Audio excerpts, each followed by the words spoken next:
I don't come again, all the kilos are up. Now we use and they go. My people, I greet everybody according to your time, especially obedient worldwide. Make una see the news when they grant today, but they judge don't come out again. This man when Fed talk say if Bola Tinubu win election for Nigeria, he will not exact. They don't come out to our right TV now. They interview and they ask and say, as Tinubu to enter power now, what thing you go do? Now they open mind again. They talk say the reason why they talk say he will run as be now be this. So he said the very first day when they swear Tinubu in that day. Now he talk say he remove subsidy. He said many things they like that when Tinubu they do when he make the verse. Then they cause ask and say una get personal issue before. He say no, now the character when the guy there's a bit. Now he make the verse for that. May not come be say now me they talk because no be arrest TV make una watch about yourself. Before I leave and make una the watch and make una share this video. Leave your comment for the comment section, like it, follow this page so that Facebook will recommend it to other people to see too. Don't forget say we have national idea on this platform. Watch it now. Now be this so NATO. Yes. One more clarification. You were quoted in all those newspapers that reported your interaction with journalists as saying there is nothing personal between you and President Tinubu, but that you disagree with his methodology of governance. I'm quoting now. They said methodology of governance. Yes. Okay, what is it exactly that you disagree with in terms of his approach to governance? Now that he's there, he has gone from the city to the center. So what red flags should we look out for? You know, thank you, Ruben.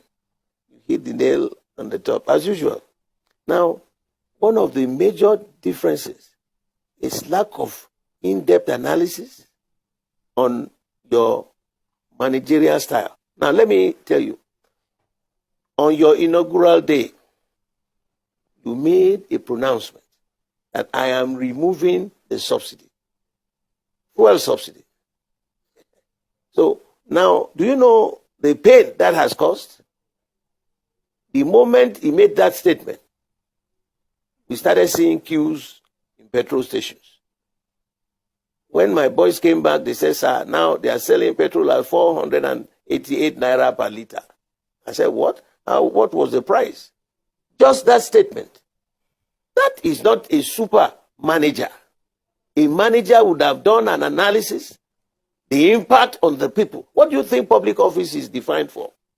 In any political class, public office is defined as the management of the resources of the land for the benefit of the people. Now, if he has thought through this, thoroughly, the impact he will have, how do I assuage the pain? What would I do to reduce, to ameliorate the pain this will cause on the people who gave me the mandate to manage the resources of their country for them? And so it comes to what I'm saying. If you, maybe because I was in the military, do you think they will give me maybe about 100 boys for an operation which can claim the lives of every one of them or some of them, that I'm to take them for an operation, and you wouldn't have sat down to go into in-depth analysis? What are the factors leading us there? What are the instruments, the powers that they have that we don't have? What are the intelligence reports? What are these? What are that? You would sit down. This is why I said we have our differences. I had been in public office since the age of 42. I was a military governor of 2 states now. The old Ondo state. You mean to have gone there? I wish I could bring the report of the then president, my big boss, General Babangida, when he visited Ondo state. What he read, what he wrote as commendation. You don't go to public office and think you are there to manage the resources of the people for your benefit, for your daughter, for your child, for your son, for your wife, and your family members. That is absolutely incorrigible. You can't do that. The essence, and we were in the military. We were not voted in, but we needed. There was a systemic way by which we were able to govern. Because there was not the legislative arm of government under military administration. But you must positively impact on the people because you are managing the resources for their benefit. And so this is where we differ. You just don't wake up, slam dunk a policy that has not been well thought of. So what other differences are we talking about? Those are the issues that I'm saying. Think through. Get all your eggheads. Get all your team. Look at the issues. Let them give you the papers. The impact How do you avoid pitfalls? How do you avoid some nuisance value as you journey through that place? It's not a matter of sitting down there and you don't care what happens. You have to care because you campaign, you beg the people, please trust me. That's all it is. When you are campaigning, you are saying, please trust me that I will manage your resources for your benefit. That is the essence of it. And that's why we are saying, let the will of the people prevail. How do you get the will of the people to prevail? A proper electoral process. When people go to the polls, we are saying, I've listened to this campaign. This is the man I believe can manage the resources of my state for my benefit. But what are we finding? Manipulations of the papers, of the result sheets, and all that. So they emerge not having any concern whatsoever to the people. So these are the major areas of separation. That's all. And I will say it to his face. I will say it anywhere. Because it is negatively impacting on this country. I was born here. I grew up here. I went to school here. This country trained me. We got to put something back. Each time I look back, at the time I was growing up in that Lagos Island, there was sanity there. There was the communal living in that place. The fear of God was our centerpiece. But you go there now, totally confused. I mean, and I'm still living through that. It gives me so much pain in my heart. This is the state? Is this what we are living for this future generation? No.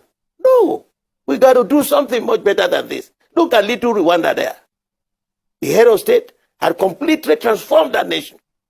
With all these people, even if you meet somebody at the airport, what he will tell you about his nation, you will be so happy for them. That is what we want.